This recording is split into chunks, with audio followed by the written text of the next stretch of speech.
I'm sure many, if not all of you, will have heard of Dr. Muhammad Iqbal, the founding father of Pakistan. We usually refer that to Qaid Azam, but alongside him, this was the person who initially began to propagate this view of two separate nations.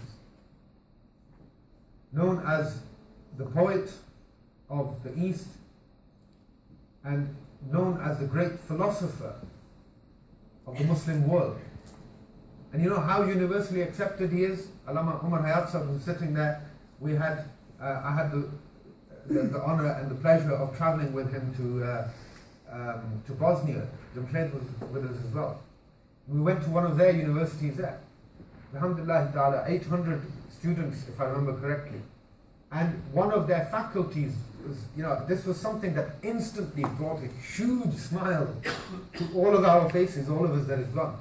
When we looked up and there was a huge placard on the wall and it said, Iqbaliyat, Faculty of Iqbal Studies. In Bosnia, of all places. I can understand in Iran, right, because a lot of his poetry is in Persian. I can understand in other places, but Bosnia. Right? So his services recognized throughout the world. This great thinker, this great man. Where did he study? Where did he go to university? Right? And look at what he did. He went to university in this country. And in those times, now you have a room, a room full of many people whom are Muslims. There'll be many in your universities, in your towns, and so on. In that time, he was maybe one of a handful in the entire country. And yet, look at the strength of character. And he went back and looked at the services that he has given to the world, that he's recognized for his poetry, for his philosophy, for everything that he's done. Great thinker. You know where his strength came from? I just want to narrate to you one incident which I heard from my honorable late father, alayhi rahmat. And he was speaking one day about Dr. Iqbal, and he said that he had read in an article about him. Dr. Iqbal, when he was young, used to recite the Quran. And his father said to him, he said, does the Quran talk to you? And he thought, what a strange question.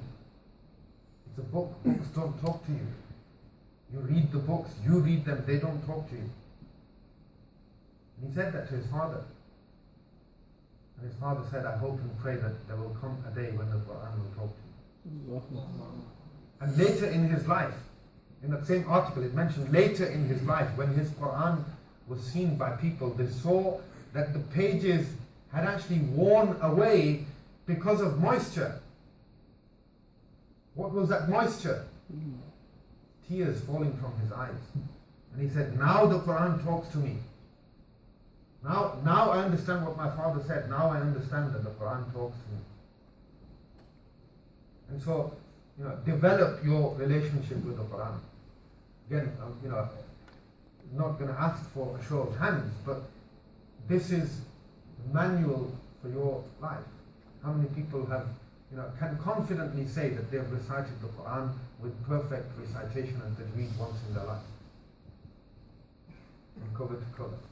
How many people have read a translation? Not that I'm encouraging that. You need to have someone to tutor you with that. How many people have actually read an authentic commentary of the Quran, tried to understand what this message is? But this is something you need to develop in your life.